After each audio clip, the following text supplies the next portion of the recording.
पिछले वीडियो में हमने देखा कि लुई सोल्वा ने प्रतिनिधि सभा की बैठक बुलाई और उनका जो तीसरे स्टेट के लोग थे उन्होंने विरोध किया और खुद की एक नेशनल असेंबली बनाई और वे टेनिस कोर्ट में जमा हो गए।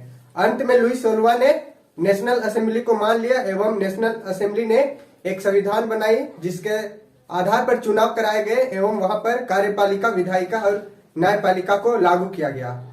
आज हम आगे देखेंगे। तो स्थिति उस समय बहुत खराब थी। देश में प्रजातंत्र स्थापित हो गया था, फिर भी देश में बहुत दंगे फसाद होने लगे थे। जैसे भारत आजाद हुआ, उसके बाद भारत का विभाजित हुआ और पाकिस्तान और भारत के लोग आपस में एक दूसरे को मारने लगे। ठीक वैसे ही स्थिति थी। जितना अंग्रेज एक साल में कत्ल करते थे, भारत के विभाजन होने के बाद एक महीने में उतना कत्ल हो गया। तो लुई सोल्वा ने संविधान पर हस्ताक्षर कर दिया, परंतु उसकी गुप्त वार्ता प्रसा के राजा से हो रही थी। उससे प्रसा के राजा को भी डर था कि कहीं लुई सोल्वा की तरह जो फ्रांस में हुआ वैसे ही मेरे देश में भी ना हो जाए। इसके बाद उन्होंने विद्रोह जो फ्रांस में हो रहे थे उसको दबाने के लिए सेना को भेजने का आदेश दिया, परंतु आदेश देने से पहले ही नेशनल असेंबली ने 1972 में प्रसा एवं ऑस्ट्रिया पर हमला का आदेश दे दिया। और प्रसा एवं ऑस्ट्रिया को ही क्यों चुना गया? क्योंकि जो लुई सोल्वा की पत्नी थी वो ऑस्ट्रिया से बिलोंग करती थी और लुई सोल्वा का गुप्त वार्ता हो रहा था प्रसा की राजा से, इसलिए यही दोनों को टारगेट किया गया एवं इस पर हमला करने का आदेश दिया गया।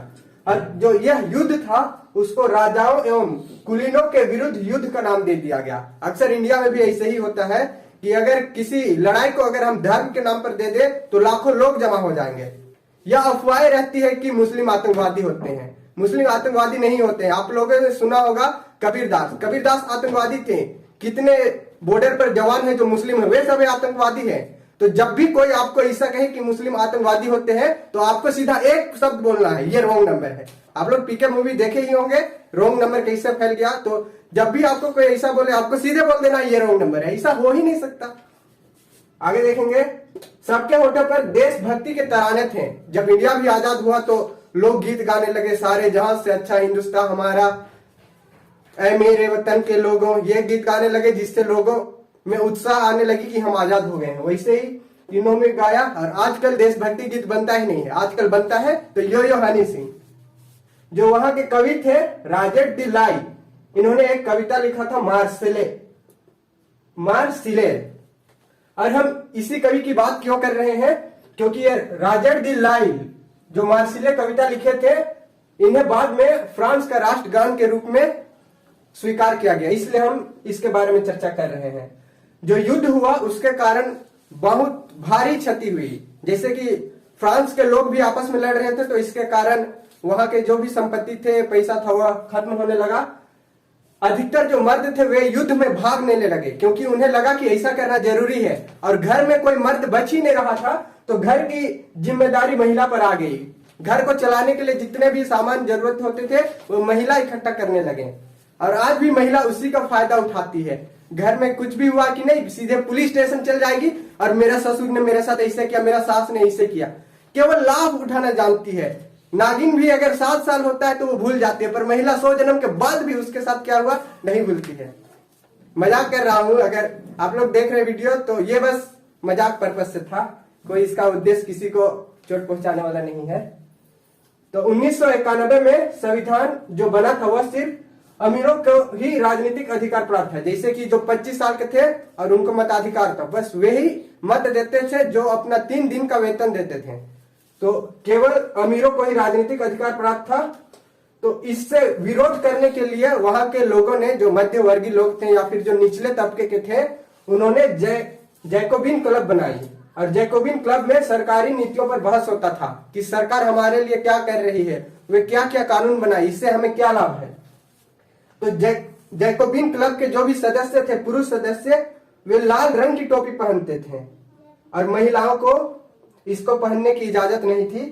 तो ये लाल रंग की टोपी, कल ही मैंने आपको बताया था लाल रंग की टोपी का क्या मतलब है, आप उस वीडियो में भी देख सकते हैं या फिर मैं बता ही देता हूं। जो उस समय दास प्रथा थी तो उससे फ्रांस आजाद हुआ तो उसको भी हटा दिया गया। तो दास प्रथा से जो भी आजाद लोग हुए थे वे लोग लाल टोपी पहनते थे। लाल टोपी का अर्थ था स्वतंत्र, हम स्वतंत्र हैं। तो जैकोबिन क्लब के जो भी लोग थे वे लाल रंग की टोपी पहनते थे, मतलब वे भी खुद को स्वतंत्र मानते थे, क्योंकि वे इनका विरोध कर रहे थे, क्योंकि उनको अमीरों को ही राजनीतिक अधिकार प्राप्त था, वे इसका विरोध कर रहे थे। जो जैकोबिन क्लब का जो मुख्य नेता था वो था मैक्सिमिलियन रोबेस्पियर, और ये नेता था। और उस समय वहां रोबेस्पियर का ही सरकार था। जैसे इंडिया में श्री नरेंद्र दामोदर दास मोदी का सरकार है तो सब बोलते हैं मोदी सरकार मोदी सरकार, वैसे ही वहां पर रोबेस्पियर का सरकार था। वहां रोबेस्पियर सरकार के नाम से लोग जानते थे। और जो भी जैकोबिन क्लब के सदस्य थे वे धारीदार लंबी पतलून पहनते थे, मतलब आजकल के फुल पैंट के जगह, परंतु वहां पर सीधा सीधा लाइन खींचा हुआ था। और जो ये अमीर लोग थे वे घुटनों तक ही पैंट पहनते थे। तो उनका ये धारीदार लंबी पतलून पहनने का मतलब था उनको खुद से अलग दिखाना। जैसे कि आज हम लोग देखते हैं जो डॉक्टर लोग होते हैं वे लोग व्हाइट कोट पहनते हैं, व्हाइट ड्रेस पहनते हैं। जो वकील हो गए वे ब्लैक कोट और व्हाइट शर्ट या टी शर्ट पहनते हैं। वैसे ही जैकोबिन को सौ कुलात कहा जाता था, अर्थात बिना घुटने वाला। मतलब जैकोबिन जो भी थे, जैकोबिन क्लब वाले सदस्य पूरा कमर से लेकर पैर तक पूरा फुल पैंट पहनते थे, तो उनका घुटना दिखता नहीं था। तो सौ कुलात उनको कहा गया, जिसका मतलब होता है बिना घुटने वाला। जिसे हम लोग के यहाँ होता है खाकी मतलब पुलिस, और काला कोट मतलब वकील। वैसे ही 1791 में महंगाई को लेकर विद्रोह बनाने की योजना हुई। 10 अगस्त को जो ट्यूलेरिये के महल था उस पर धावा बोल दिया गया। वहां के जो रक्षक थे उनको मार दिया गया, एवं जो भी राजा थे उसको बंधक बनाकर रखा गया, एवं जो भी शाही परिवार थे, कुलीन वर्ग के थे, उनको जेल में डाल दिया गया। और फिर से नए चुनाव कराए गए, और इस बार चुनाव में कुछ बदलाव कराए गए। जो 21 साल के लोग थे वे चुनाव में मत दे सकते थे, और पहले कितना था 25 वर्ष, वो भी केवल अमीर लोग। लेकिन अब कर दिया गया 21 साल, और वो भी सभी लोग, चाहे अमीर हो चाहे गरीब हो, कुछ फर्क नहीं पड़ता है, सब अपना मत दे सकते हैं। तो ये बदलाव किए गए। जैसे कि राजा को बंदी बना लिया गया था, तो लुई 16 थे, वही फ्रांस के राजा थे उस समय, तो उनको देशद्रोह के आरोप पर जेल में डाल दिया गया, एवं उनको प्लेस डी लॉ कॉनकॉर्ड में सार्वजनिक फांसी की सजा दे दी गई। जैसे इंडिया में होता है फांसी की सजा होता है तो वो जेल के अंदर ही होता है, पता नहीं उसे फांसी दिया या नहीं पता नहीं चलता, परंतु इसे सार्वजनिक फांसी हुई, सभी लोगों ने इनका फांसी को देखा। 1793 और 1794 का जो साल था वो बहुत आतंकी साल था। जैसे भारत के आजाद होने के बाद भारत आतंक हो गया था विभाजन के बाद, ठीक वैसे ही हालत वहां भी थे, मारकाट होने लगे थे। रोबेस्पियर जो कि वहां की सरकार थी, जैसे अभी यहाँ मोदी सरकार है, ने गणतंत्र के सारे शत्रु, मतलब जो भी विरोध कर रहा था उसको जेल में डाल दिया गया, एवं दोषी पाने पर गिलोटिन पर चढ़ा दिया गया। गिलोटिन एक प्रकार का यंत्र था, इसको डॉक्टर गिलोटिन ने बनाया था। इसमें 2 खंभे होते थे और ऊपर एक धारदार लोहा होता था जिसको ऊपर से गिरा दिया जाता था, और यहाँ पर ऐसे है वहां व्यक्ति का सर रखा जाता था, और ऐसे ऊपर से गिरा और व्यक्ति का धड़ खत्म, मर गया तुरंत। जैसे कि मैंने पहले ही बताया था, उस समय तुरंत सजा होती थी। और आजकल कोई दोषी है उसको जेल में डाल के खूब मोटा खूब खिला के मोटा करेगा, उस समय ऐसा नहीं होता था। सरकार जो थी रोबेस्पियर की सरकार, इन्होंने मजदूरी एवं कीमतें को तय कर दिया, मतलब इस सामान इतना में बिकेगा और जो मजदूर थे उनको इतनी मजदूरी मिलेगी, ये तय कर दिया गया। गोश्त एवं पावरोटी को राशनिंग कराया गया। अभी जैसे कि मोदी सरकार चावल दे रही है, गेहूं दे रही है, चीनी दे रही है, नमक दे रही है, वैसे ही गोश्त और पावरोटी ये बाहर देशों का मुख्य खाद्य है। गोश्त लगभग सभी देश सुबह नाश्ते में खाते हैं, भारत में ऐसा नहीं होता है, पर अमेरिका जाइएगा, यूरोप जाइएगा तो सुबह में नाश्ते में गोश्त और पावरोटी ही खाते हैं। और हम लोग सुबह छिलका रोटी खाएंगे या चाय पियेंगे, कॉफी पियेंगे, ऐसा। जो चर्च थे उसको बंद करा दिया गया एवं उसको दफ्तर के रूप में बदल दिया गया।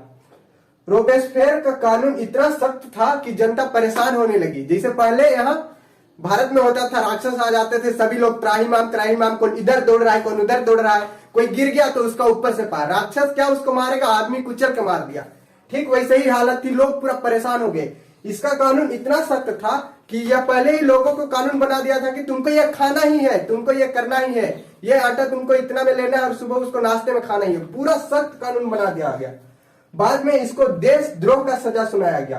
तुम द्रोही है, तुम ऐसा कानून कैसे बना सकता है। रोबेस्पियर को देशद्रोह का सजा सुनाया गया। हम उसको भी गिलोटिन पर चढ़ा दिया गया। उसका सिर को ऐसे करके रखा गया और ऊपर से जो धारदार लोहा था उसको गिराया गया। काम तमाम। अब जो सत्ता थी वो मध्य वर्ग के पास आ गई। मध्य वर्ग जो कि थोड़ा समृद्ध थे, जैसे कि वकील, शिक्षक इत्यादि, या फिर जो किसान थोड़ा ज्यादा ही जमीन था वो लोग अब फिर से चुनाव होने लगे। तो संपत्तिहीन, जिसके पास संपत्ति नहीं था, उनको फिर से मताधिकार से हाथ धोना पड़ा, उनको वंचित कर दिया गया। जैसे अभी होता है भारत में, सरकार बदली तो उन्होंने जो भी लागू किया होगा उसको तुरंत नष्ट कर दिया जाता है, मतलब उसको खत्म कर दिया जाता है। ये आदेश अब लागू नहीं होगा। ठीक वैसे ही सरकार बदली और यहाँ पर मताधिकार को हटा दिया गया, मतलब जो सबके लिए मताधिकार था 21 साल था उसको हटा दिया गया। अब परिषद, जो संविधान परिषद था, उन्होंने 5 लोगों का कार्यपालिका बनाया। और 5 लोग इसलिए क्योंकि वे शक्ति को विकेंद्रित करना चाहते थे। अगर एक को कार्यपालिका बनाएंगे तो शक्ति एक की जगह होगी, तो उन्होंने 5 लोगों को बनाया ताकि जो भी कार्यपालिका की शक्ति हो उसका आपस में बंटवारा हो जाए। लेकिन इसका फायदा कुछ नहीं हुआ।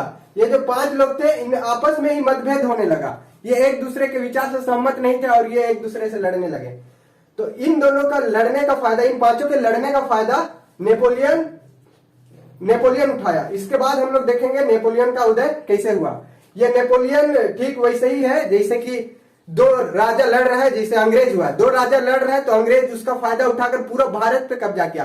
पहले सूरत बंदरगाह कब्जा किया, फिर बंगाल पे कब्जा किया। ठीक वैसे ही इन 5 के लड़ने का फायदा नेपोलियन, जो कि फ्रांस का सेनापति था, इसने उठाया। और बाद में नेपोलियन ने पूरा फ्रांस को जीत लिया। उसके बाद अन्य देशों में भी कब्जा करने की कोशिश की और बाद में इसको काला पानी का सजा दिया गया। जब देखा गया कि फ्रांस में प्रजातंत्र पूरी तरह से लागू हो गया है, प्रजा अब शांत है, जो विद्रोह था वैसे पूरा शांत हो चुके थे, तो बाकी यूरोप कंट्री में भी इसकी लहर फैलने लगी और वहां भी लोग विद्रोह करने लगे। आज के वीडियो में इतना ही। आप लोगों से मैं रिक्वेस्ट करना चाहूंगा कि जो भी यहाँ मैं लिखता हूं उसे कॉपी में लिख ले, याद कर ले। यही सब मेन पॉइंट है, इसके अलावा और कोई मेन पॉइंट नहीं है। बाकी कहानी तो आपको याद ही रखना पड़ेगा। तो वीडियो को लाइक करें, शेयर करें और सब्सक्राइब करें। गुरु दक्षिणा के बिना शिक्षा का कोई महत्व ही नहीं है। तो वीडियो को लाइक, शेयर, सब्सक्राइब जरूर करें। Thank you.